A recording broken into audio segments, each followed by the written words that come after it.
اس وقت میں موجود ہوں اسلام آباد کے F9 پارک میں، جہاں پر پاکستان تحریک انصاف کے ورکرز جو ہیں وہ اکٹھا ہونا شروع ہو چکے ہیں۔ آج سابق وزیر اعظم عمران خان کی کال کے اوپر پورے پاکستان میں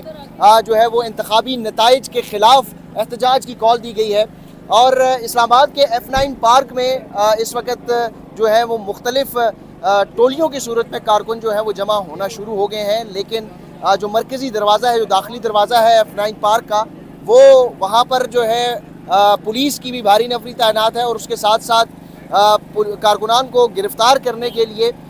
قیدیوں کی جو وینز ہیں وہ بھی موجود ہیں۔ ہم آپ کو دکھائیں گے کہ خواتین کی بھی جو تعداد ہے، بڑی تعداد یہاں پر موجود ہے، جو اس وقت اپنے ووٹ ان کے مطابق عوامی مینڈیٹ جو چوری ہوا ہے اس کے خلاف احتجاج کرنے آئی ہیں۔ اس کے ساتھ ساتھ نوجوانوں کی بڑی تعداد ہے،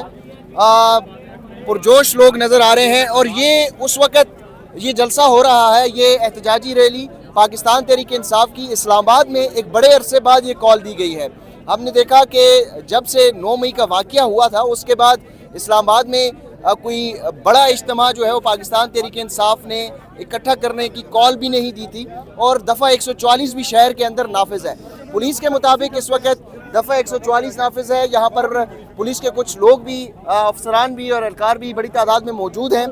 اور اس کے ساتھ ساتھ ان کا جو ریلی کا روٹ ہے F9 پارک سے F6 تک press club, national press club Islamabad تک یہ ریلی کی صورت میں جانا ہے۔ ان کی قیادت جو ہے وہ شیر افضل مروت کریں گے۔ ابھی تک شیر افضل مروت جو ہے وہ یہاں پر پہنچے نہیں ہیں، لیکن کارکنان جو ہے وہ پہنچنا شروع ہو گئے ہیں۔ پاکستان تحریک انصاف کے جھنڈے ان کے پاس ہیں، پاکستان کا پرچم ان کے پاس ہے، لیکن